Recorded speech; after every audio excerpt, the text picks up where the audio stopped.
Is Putin looking to create some kind of not only military presence, but an alliance in the region, Syria, Iran, the Baghdad government, and Iraq? He already has that alliance, and basically this is just putting the icing on that cake.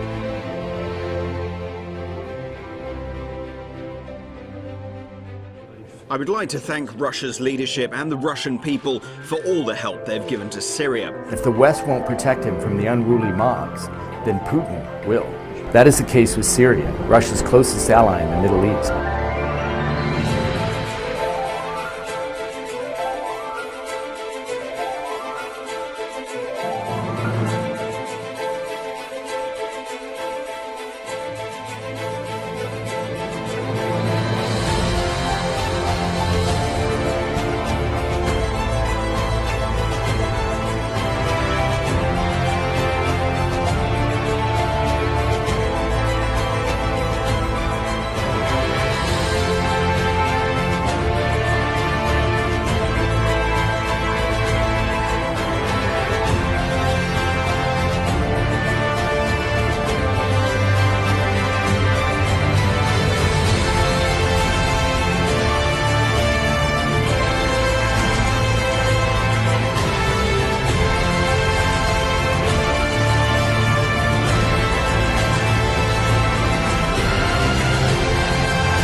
We're following breaking news overnight. The UK has voted in favor of leaving the European Union. Total number of votes cast in favour of leave was 82,000.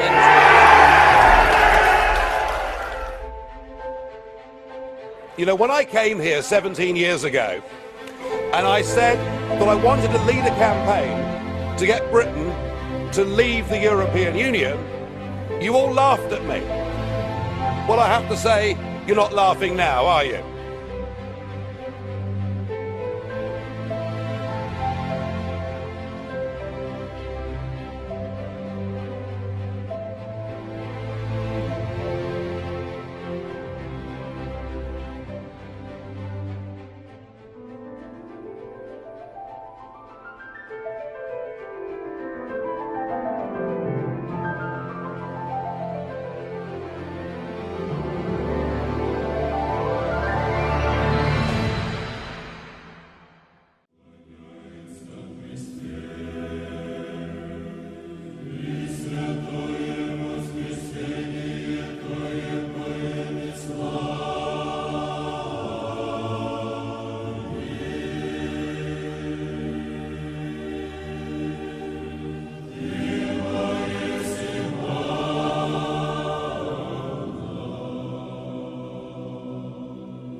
Today, the government acts on the democratic will of the British people, and it acts too on the clear and convincing position of this House.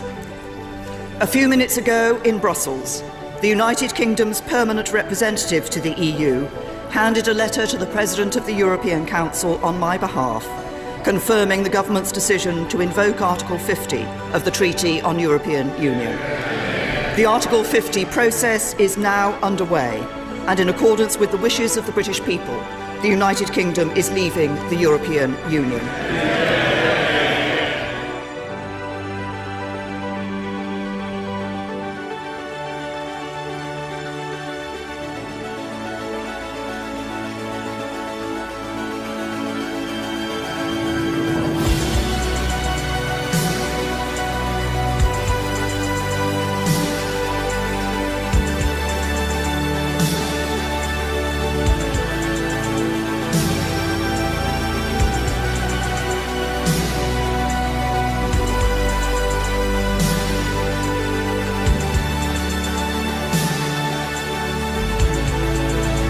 In a dramatic escalation, Fox News has learned Russia sent the largest shipment of missiles to date to Syria, a month after Russian President Vladimir Putin pledged to scale back his forces there.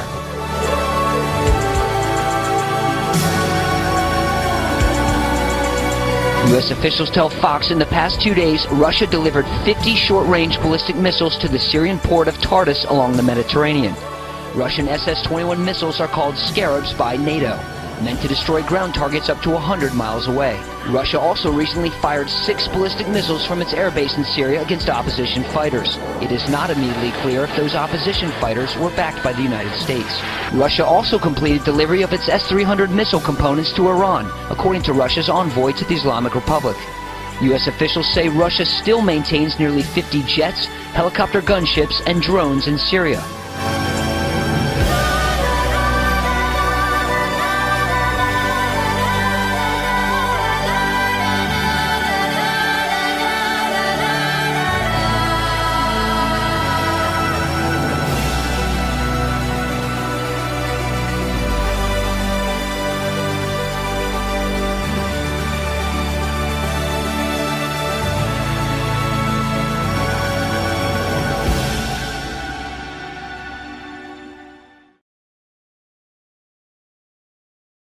It's really nice to be here again for our second session, and this time it's Russia and the Church. And as I said in the last session, it's very much going to overlap into Israel and the Middle East, because a lot of what Russia is now doing, as you can see by that video, is actually in the Middle East.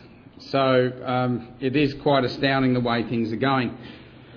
Now we started of course our first session by really emphasising the practical importance of Bible prophecy, and I re-emphasise that really again.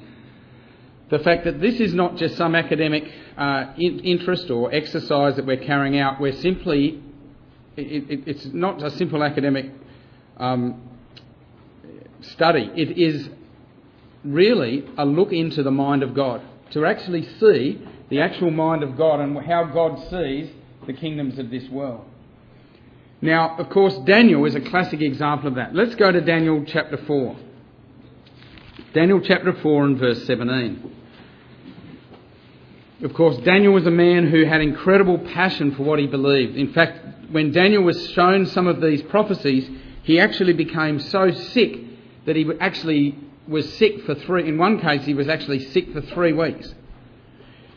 Daniel 4 verse 17 says, "This matter is by the decree of the watchers and the demand by the word of the holy ones, to the intent that the living might know that the Most High ruleth in the kingdom of men, and giveth it to whomsoever he will, and setteth up over it the basest of men." That literally means he sets up over the kingdoms of this world the lowest of men. And I believe that is, really, ultimately speaking about the Lord Jesus Christ. He was the lowest of men. The Septuagint version says, "He who is set at naught of men." That is what Bible prophecy is all about. It's getting life into perspective. The kings of this earth are here today and they're gone tomorrow. A lot of these people we've seen up on the screen that are doing God's will, they're here today and they're gone tomorrow. But we also see that re-emphasised again on a number of other occasions. Have a look at also Daniel 4 and verse 25, at the end of verse 25. Nebuchadnezzar was told that he would know that 7 times would pass over him until you know that the Most High rules in the kingdom of men and giveth it to whomsoever he will. Also, chapter 4, verse 32. You will eat grass like the oxen, as 7 times will pass over you until you know that the Most High ruleth in the kingdom of men and he gives it to whomsoever he will. And it's also mentioned in chapter 5. Have a look at the end of verse 21 of chapter 5. And this is in the context of the fall of Babylon, in the great night of Babylon's partying in Babylon just before it fell. And it says there, the Jew, in remembering what happened to Nebuchadnezzar, it says that the Most High God rules in the kingdom of men, that he appoints over it whomsoever he will. And thou, his son Belshazzar, has not humbled thine heart, though thou knewest all this. So here was someone who was a king of Babylon at the time who knew all of this, just like we know all of this as well. But he had not decided to respond to that. And really that's a huge challenge, isn't it, for all of us? I'm sure all of us feel the weight of that. That we see these events like we've just seen in a very short little video clip on the screen. We've seen those events. We know all this. But to actually make that a power and an urgency in our lives is another thing again, isn't it? It's one thing to be here at Bible school and actually be determined and be excited about what is happening in the world and about our Bible studies. It is another thing again, isn't it, to really make this powerful in the lives in which we live. And that's what I suppose is the real challenge that we take away from tonight. That it's wonderful to see the work of God in the nations, but ultimately this must have a personal impact upon us. That the vision of the kingdom might continue to be very clear in our minds, that we might see above the problems of this world. Now, of course, Daniel saw that, didn't he, in Daniel chapter 2. And we used that chapter in our public lectures and in our seminars to talk about the end of the kingdom of men. But prophetically, what is very powerful about those chapters of chapter 2 and chapter 7 is that it forms really very much a foundation for the continuous historic understanding of prophecy. Because the kingdoms there, kingdoms number 1, 2, 3 and 4, are progressive, they're sequential, and they're continuous. They're uniquely numbered, 1st, 2nd, 3rd and 4th. And we know from Daniel chapter 2 that there will be, in some way, a combination of all 4 empires existing at the time of the end, all absorbed into the Roman Empire. So we're hoping to see, we're looking to see, and we're starting to see it now, a revival of the Roman Empire at the time of the end, allied with latter-day counterparts in some way of Medo-Persia, I suppose that's the area of Iran, wider area, of Greece, the old Greek Empire, but also Iraq, that area of Babylon and the old Babylonish Empire. But Daniel 2 tells us that empire is broken in pieces together. So it's the feet that's struck by Christ and the saints, but the whole lot is broken in pieces together. In other words, it's one large alliance. So what we're looking to see, in effect, is a re-emergence of the Roman Empire, both east and west, Russia moving south to recreate the Eastern Roman Empire, allying itself with the European Union in the west, but also bringing in Iran, Iraq and other eastern countries into its alliance. And that really, as that video started, that video tonight started with an interview that was given with Russian military leadership on the day that Russia moved into Syria. And the simple question was, well, do you think Mr. Putin is trying to create some sort of alliance in the region? To which the answer was, well, yes, he's already got that alliance. He's now just trying to put the icing on that cake.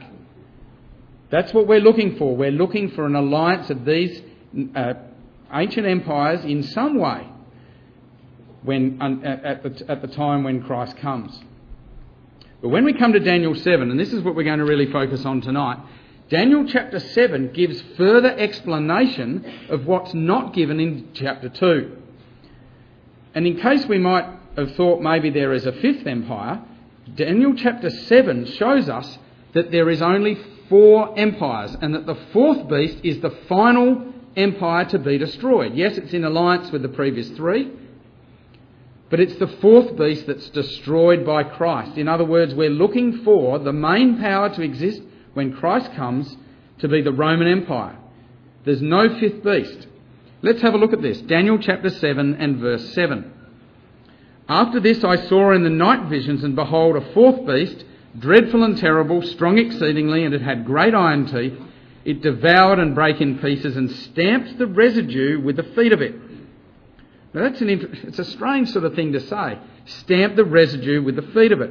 It's also repeated again, that comment, later on in the chapter. It's at the end of verse 19. And this beast was diverse from all the beasts that were before it. This is just a completely different beast all over again. And it had 10 horns. This, of course, is developed further in the book of Revelation, and it explained as being seen through the Roman Empire, through the ages, continuing through until when Christ comes, and even after Christ comes. So it's the Roman Empire that is destroyed when he comes. I considered the horns, and behold, there came up among them another little horn. This is notice the clear, concise language. He's looking at the horns, the independent nations of Europe, and there came up among them. It's among them. This is a European horn. It says, before whom there were 3 of the first horns plucked up by the roots. And behold, in this horn were eyes like the eyes of a man, and a mouth speaking great things. Now we see through Daniel chapter 7, the real dramatic aspect of this fourth beast is the fact that it has this blasphemous little horn with a mouth speaking great words. Look at verse 11. I saw the voice of I kept looking because of the voice of the great words which the horn spake. Verse 20. He was looking again, and he says, look, this had a mouth that spoke great things, whose look was more stout than its fellows. In other words, this is a proud power. Verse 25, he shall speak great words against the Most High, and shall wear out the saints of the Most High, and think to change times and laws. Verse 26 says, but judgment shall sit, and they being the saints of verses 21 and 22, the saints shall take away his dominion to consume and destroy it unto the end. Now within Europe developed in the Dark Ages the Holy Roman Empire, headed by the Roman Catholic system, and particularly the Pope, the Holy See, with a mouth that spoke great things. But Daniel 7 is saying that when Christ comes back and the saints take the kingdom, they will actually take away his dominion. And that's telling us that the Roman Empire will exist when Christ comes, and the little horn will exist when Christ comes. And it says in verse 27, and the kingdom and the dominion and the greatness of the kingdom under the whole heaven shall be given to the people of the saints of the Most High, whose kingdom is an everlasting kingdom, and all dominions shall serve and obey him. So we're looking to see that system, at the revival of the Roman Empire at the end, with a Catholic little horn in Europe speaking great things in a position of power and of arrogance. And that, of course, is developed much further in Revelation, where you actually see that religious system depicted as a woman riding upon that beast. It's the Catholic system is in control. I mentioned there verse 7 and verse 19, this strange little comment that says that the fourth beast stamped the residue. Now, what is the residue? The residue of something is what is left over. And what it's simply saying is that the fourth beast will take that territory, or at least that general area, will be in control of that general area that was not taken originally by the Roman Empire. So we're looking for Russia as being the military power of the Roman Empire at the time of the end, to tread down in some way, to occupy in some way Iran, Iraq, Syria, and possibly even further east, out in Afghanistan there. The residue, it's just interesting little comment that's mentioned. Notice the specific language in Daniel 7 up on the screen there. The 10 horns out of this kingdom are 10 kings. So they are European horns. Verse 24 also says, another shall rise after them. So after the breakup of the Roman Empire, the little horn comes in. That's the papacy and its dominion, the Holy Roman Empire. And he shall wear out the saints. This is a persecuting power that continues through until Christ returns. There it is, the little blasphemous horn. The Holy See, with the big eyes, they were able to see everything that was going on through the priesthood and through the confessional. And the mouth, of course, is what is the blasphemous words against the God of gods. Now, what we're seeing today, of course, is a revival of the power of the papacy, this little horn power in the earth. Or we could say, of the woman that is about to ride the beast. There is a picture of not your everyday trip to the beach down in Brazil. Apparently about 1 million people on the beach, and they've just come out to see the Pope. Of course, Pope Francis I is the first Jesuit Pope, and we'll say a little bit about that in a minute.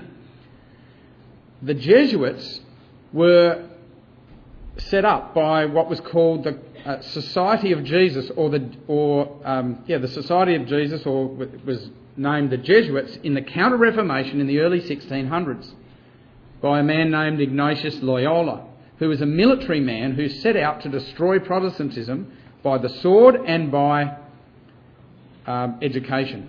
And this, incredibly, that the Jesuits have been so extreme through the ages that they've at even some stages even been banned by the Catholic Church, and the popes themselves have banned them for being too extreme and too violent.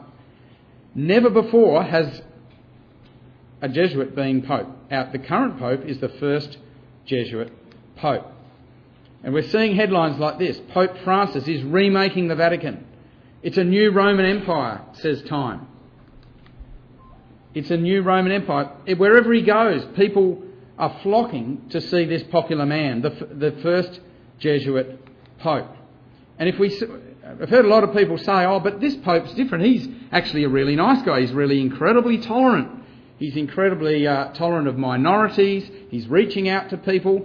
Well, this is a Catholic publication only a couple of months ago, which says that on the feast day, that's the feast day which is normally to celebrate the Jesuit founder, Ignatius Loyola, the Jesuit Pope praises his Jesuit founder. And that article said, amongst other things, Loyola, founder of the Society of Jesus, often called the Jesuits, was a Spanish soldier turned mystic who died in 1556 at the age of 64, who was beatified in 1609 and declared a saint on March the 12th, 1622. His feast day is celebrated on July the 31st, which is the reason why Francis sent out the tweet on Monday.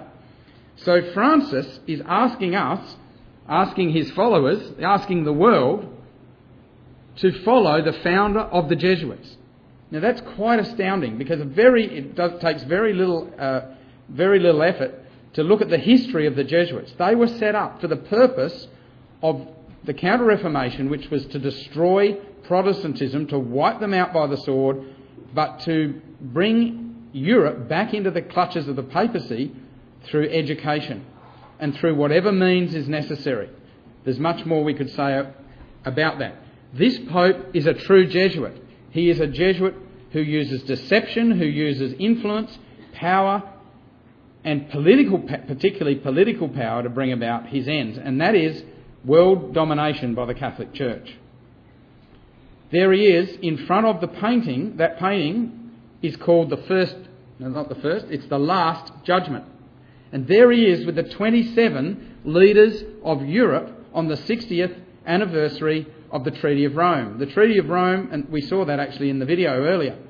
The Treaty of Rome was signed by 6 countries on the tallest of the 7 hills of Rome, Capitol Iron Hill, in 1957. And there they are, the leaders of Europe, come to meet with the Pope in front of the Last Judgment on the 60th anniversary. Britain was not included with those 27, because it was only 3 days later that Theresa May read that document out in the British Parliament to say that they were leaving Babylon the Great. And we saw in our previous study the fact that Britain must leave that system because Britain is with Israel at the end, she is not with Rome. And that headline there down the bottom from Reuters, just a screenshot there, says that the European Union seeks a post-Brexit unity by going back to its roots at Rome. 60 years ago, Britain shunned the meeting in Rome, where 6 war-scarred neighbours founded what became the EU. Again, Britain is not there. So the way that Reuters saw it was that the European nations sought a post-Brexit unity by meeting with the Pope in Rome and having a private audience with him. There they are. The symbolism of that is incredible. We are seeing the stage being set for really what will ultimately be the papacy's greatest grasp on power after Christ is in Jerusalem with the saints, when the woman begins to ride that beast and to bring the nations of Europe against Jesus Christ and the saints, where they will meet their destruction, as described in chapter 19 of Revelation. But now, what about Russia? Because Russia is a very important part of this. It's really interesting that Russia is making inroads into and reaching out for some sort of alliance in some way with Europe. Now, I think this is quite, in the way things are at the moment, there's a lot of work to do with that. I personally believe that the Islamic terrorism could change that all overnight. With the terrorist attacks that have been going on in Europe and other places, very easily Christian Europe, so-called, will join with Christian Russia. Vladimir Putin said that Russia is ready for unity with Europe. This is in the Russian press. Former German Chancellor Helmut Kohl considered Russia and Europe should be together, and Moscow is ready for such a unity. So Europe should aspire to that, said Mr. Putin. If we want to keep our civilisation in this turbulent and rapidly changing world, with growing centres of power, not only military power, but also economic and cultural, then of course Europe and Russia should be together, he says. You know our position, which is that we are ready for this. We need our partners to be ready for that as well. They should get rid of phobias of the past. So Russia is certainly ready. What will it be? What will it make for Europe to become ready for that alliance? In Daniel chapter 8, we have some very interesting language, and I've got this now up on the screen, because Daniel chapter 8 goes back to the Hebrew language and uses the Hebrew language, whereas Daniel 2 to 7 is the Chaldean language. Daniel 8 particularly shows the events of the Roman Empire in context of Israel and the Holy Land. It says there in verse 23, in the latter time of their kingdom, that's the Greek kingdom, when the transgressors are come to the full, a king of fierce countenance and understanding dark sentences shall stand up, and his power shall be mighty, but not by his own power. Remember Jesus said to Pilate, you have no power unless it be given to you from above. Pilate was the Roman in the Middle East. He shall destroy wonderfully and shall prosper and practice and shall destroy the mighty and the holy people. And through his policy also he should cause craft to prosper. It means deceit, trickery. And he shall magnify himself in his heart. In other words, this is a proud system. And by peace he shall destroy many. He shall also stand up against the prince of princes, but he shall be broken without hand. That sounds like Daniel chapter 2, doesn't it? He shall be. It's the stone power is cut out without hands. The Roman Empire will exist not only in Western Europe, but also in the Middle East, and will stand up against Jesus Christ himself. He's the Prince of Princes, or we could say Lord of Lords, using the language of Revelation 17. because the saints are with him when this happens. Jesus Christ and the saints are together when the Battle of Armageddon occurs. The saints are taken from the world before Armageddon so that they are there to be with Jesus when we come to take the city of Jerusalem. Rotherham says, by their careless security will he destroy many. New King James says he will destroy many in their prosperity. And so we're looking for that system again in the Middle East, for Russia to move south into the Middle East, which really in many ways it's already done, to use deceit, to use pride, and use peace or careless security, lulling people into careless security, that he moves into Jerusalem to stand up against Jesus Christ and the saints. Now, just a little aside for one moment. 2 Thessalonians chapter 2 is a New Testament scripture that uses the language of Daniel chapter 8. Have a look at this. Look at the language. Let no man deceive you by any means, for that day, that's the return of Christ, will not come unless the falling away comes first and the man of sin is revealed. So Paul is saying that Jesus Christ cannot come back up to the earth until one big event occurs in history, and that is that the truth falls away. He opposes and exalts himself above all that is called God or that is worshipped, so that he sits as God in the temple of God, showing himself that he is God. And it's using there very much a combination of the language of Daniel chapter 8 and Daniel chapter 11. He'll cause deceit to prosper. He will be proud. We read tonight from Daniel 11 that actually says that he makes himself the subject of worship. And only a few weeks back, the Australian newspaper had this heading: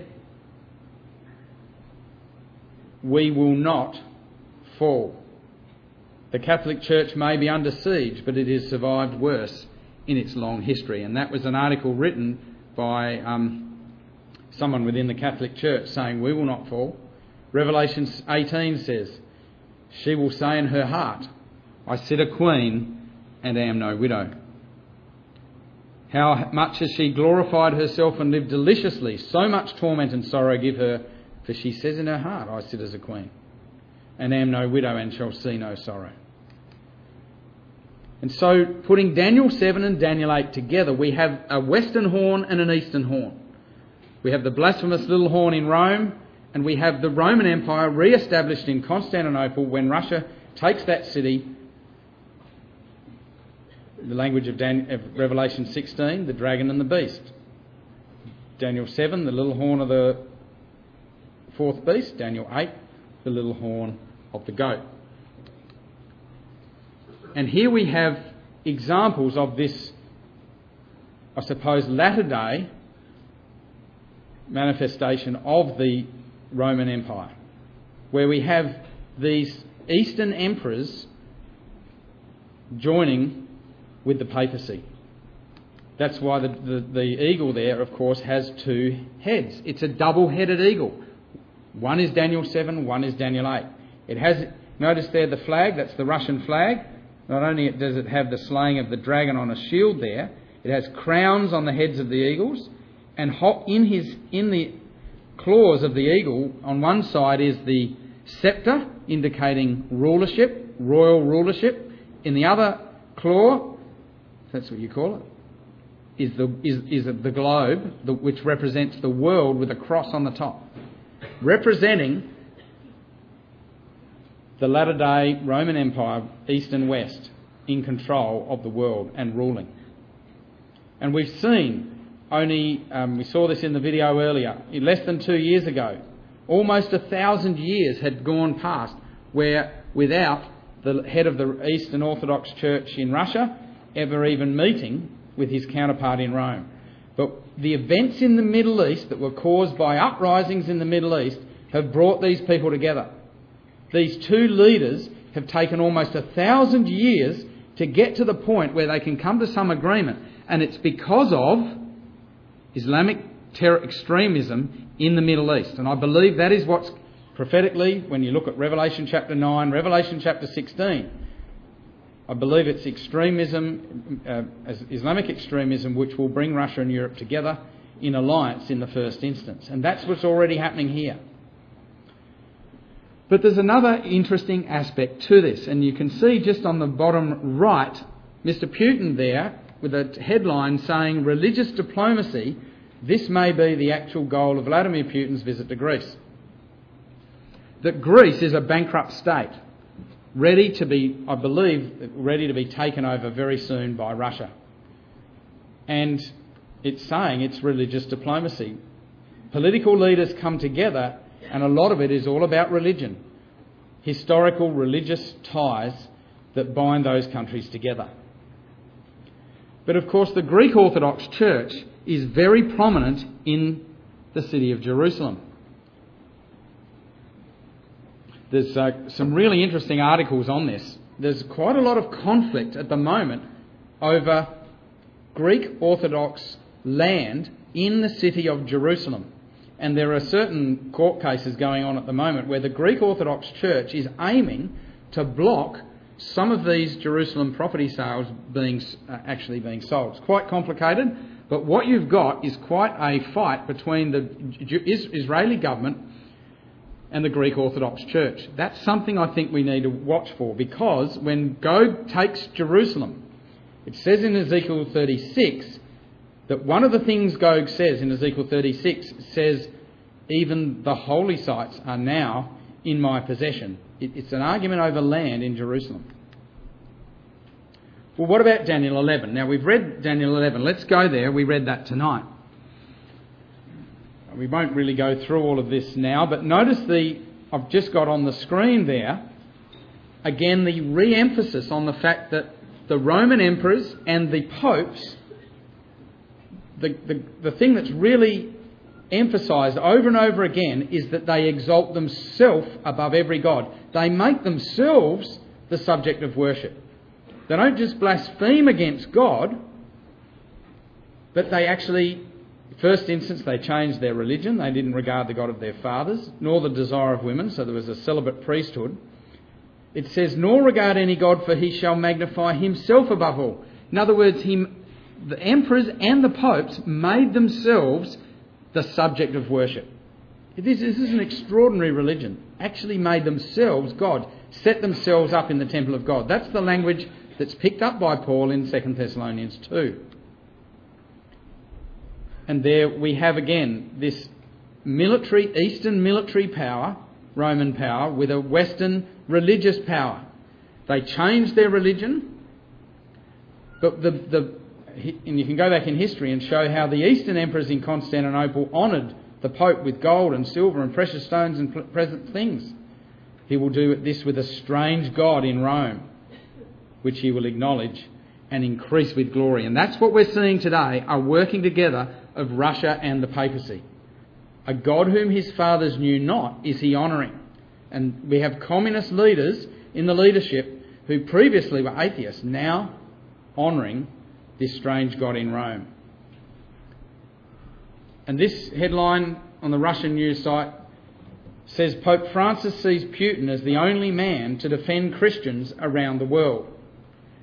It says that in an attempt to defend Christians in the Middle East and other parts of the world where they're being persecuted, Pope Francis wants to ask Mr. Putin for help. According to Francis, Putin is the only one to whom the Catholic Church can unite to defend Christians in the East. Why? Because Russia is the prominent military power in the East. As it was in the days when the emperors ruled from Constantinople, we have a powerful military regime in the East that is doing the work of the papacy. This is only a couple of months ago, this headline in a European publication that says why the Pope loves Putin. An increasingly belligerent Vladimir Putin is finding a new friend in a man of peace, Pope Francis, so called. The Vatican Secretary of State, Mr. Cardinal Parolin, is scheduled to fly to Moscow on August the 20th to meet the Russian President and Patriarch Kirill, the head of the Russian Orthodox Church. And a sub-headline, Rome, Constantinople and Moscow says, Russian conservatives have even resurrected Tsarist rhetoric of Moscow as the Third Rome, a centre for imperial Christianity, the second being Constantinople. Middle Eastern Christians tend to be close in belief and history to the Russian Orthodox Church, said a Vatican analyst at the Rome newspaper. So, at a time when Christians are threatened in that region, the Holy See may appreciate a Russian presence that tries to defend them. Notice the way the Europeans are thinking. Catholics are thinking that if we can get a military leader who is close in cultural background and in religion and who identifies with Christians in the Middle East, then he can be our champion. And that's what Russia's doing in Syria. And a few days later, Cardinal Parolin went to Moscow. In fact, he didn't go to Moscow. He went again to Sochi, where they seem to meet on the Black Sea. And he came away saying Russia has a key responsibility in brokering world peace. By that he means overthrowing Islamic terrorism in Syria and Iraq. In other words, we're going to see a re-emergence of the Roman Empire in the eastern part of the empire, which is Syria, Iraq, and ultimately Turkey. In Daniel chapter 11, we read that Russia will invade Egypt with many ships. We don't have time really tonight to go into detail about what is going on in Egypt, except that there is a very strong Russian influence. Russia is expanding its influence in Egypt, and this year it's become even more and more pronounced. There's pictures of the Russian president all the way down the streets in Egypt. It's quite dramatic what's actually happening. It's if anyone's interested, I've got some one or two video clips on what's happening there. It's quite astounding. All right, let's go back now, I suppose, to Russia in Syria, because when I say go back, we did look at this briefly in our first study. But this is really where Russia's power is being projected now. And what is so interesting to us to see Russia in Syria is the fact that at the time of the end there will be the king of the north in existence once again. See, it says in Daniel 11, at the time of the end the king of the south shall push at him, and the king of the north shall come against him, that's Constantinople, like a whirlwind, with chariots and with horsemen and with many ships. He shall enter into the countries and shall overflow and pass over. Now, however you may read that, what it's saying is, at the time of the end, there will be a king of the south and there will be a king of the north re-established again. I remember Brother Graham Pearce, many decades ago, in one of his publications, he said, this is the point where we have a merging of the little horn of the goat and the king of the north. He says that they become one and the same power. And that's absolutely right. The king of the north, Russia in Syria, takes Constantinople and becomes the little horn of the goat. So we need to see the king of the north in existence when Christ comes. And when Russia moved into Syria at the end of September 2015, within a few weeks, this was one of the headlines. Putin's turning the Syrian coast into another Crimea. And of course, it says the Orthodox Church called it a holy battle, and it said, get ready for Russia to cast itself as the protector. Russia has always seen itself as the third Rome and the last standard bearer of Christianity. New York Post. That says the same thing. Here's some headlines from the weeks that followed Russia's moving into Syria. War on terror is sacred. Orthodox Church praises Putin's decision on Syrian airstrikes. That was an official statement of the Russian Orthodox Church. The Church declares war on ISIS a holy war, says Reuters. Business Insider said, we're witnessing the most significant new Russian military foothold in the Middle East in decades. Top Syrian Catholic bishop said in early 2016 that the Russian operation in Syria is our salvation. The majority of Syrian people support Moscow's anti-terror campaign, he said, adding that it's not only military assistance but the promotion of a peace process by Russia. Now, isn't that fascinating considering the language of Daniel chapter 8? Leaders of the Catholic and Russian Orthodox churches have held a historic meeting in Cuba After the first ever face-to-face talks, a joint declaration was signed in which special attention is given to the situation in the Middle East. That's what brought them together. And here we have pictures of military priests in Russia blessing the bombs and the weapons that are to be used in the war on ISIS. And the headline there says, in the Economist magazine, says, "Why would he stop now?"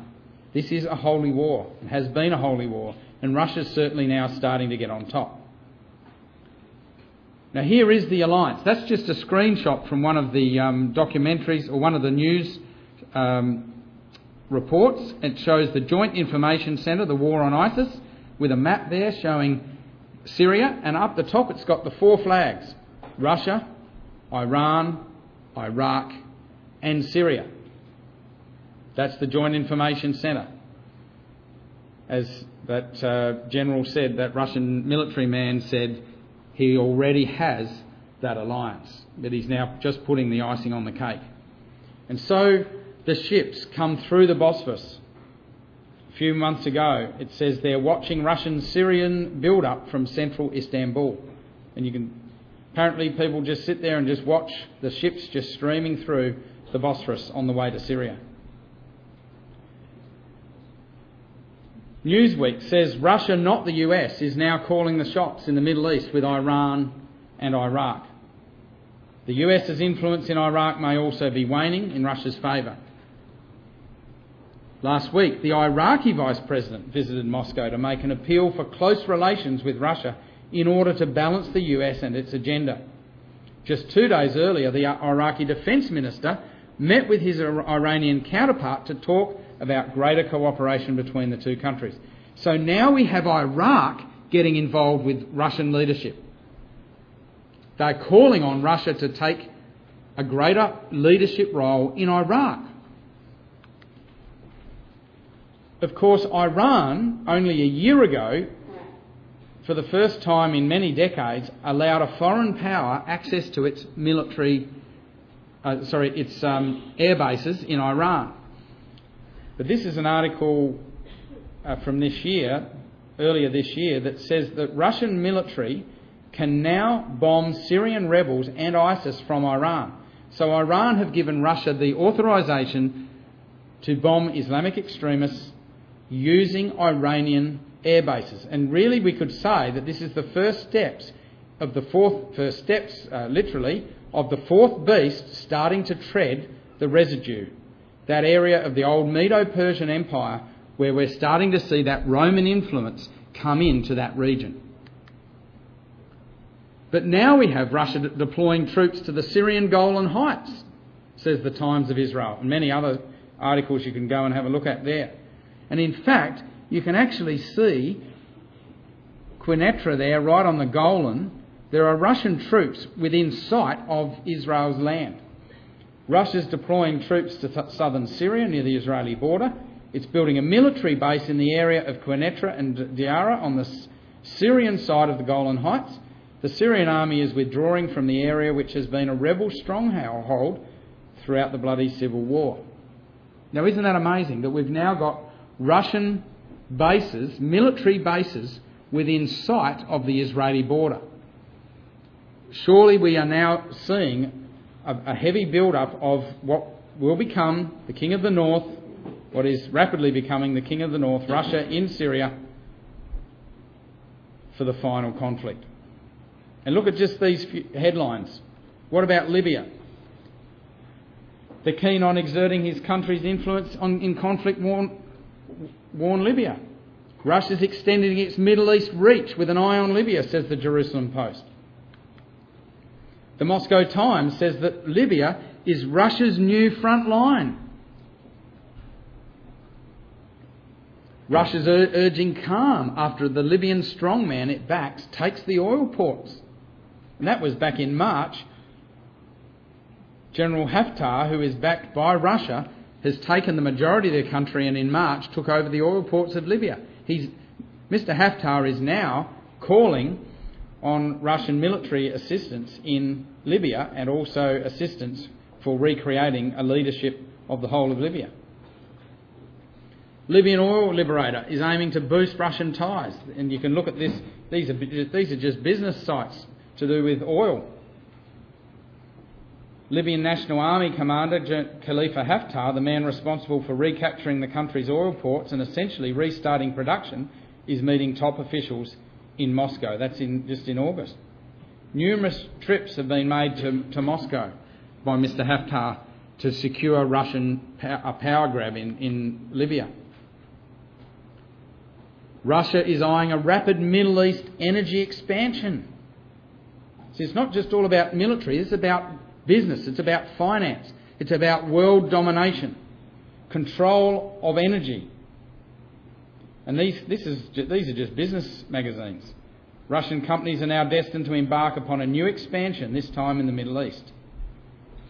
With the recently imposed US sanctions further impacting Russia's ability to form partnerships with Western majors, Iran, Iraq and possibly even Syria will become the new hub of Russian oil-related investments. These countries are immensely rich in oil, yet lacking the funds necessary to exploit it. So in comes Russia to take the oil of Libya, Iran, Iraq and Syria. Now that's exactly all those territories we're looking for in the book of Daniel.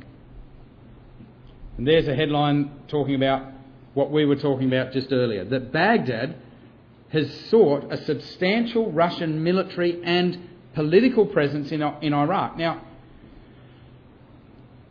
that's astounding. It's not just a military presence to fight, not just a military presence to actually fight ISIS.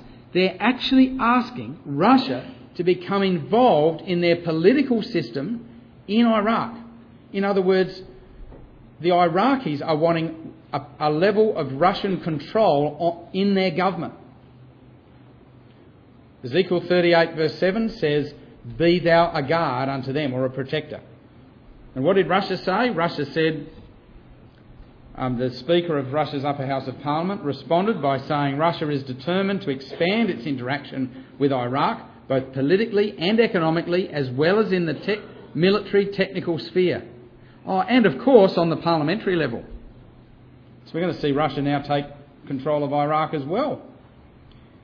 We haven't got information up tonight on Afghanistan, but the Americans have been shocked earlier this year when they have seen that the Taliban are starting to be armed by Russia as well, and they're making strong inroads to control Afghanistan. But of course, Russia's desire for Constantinople is what they really want.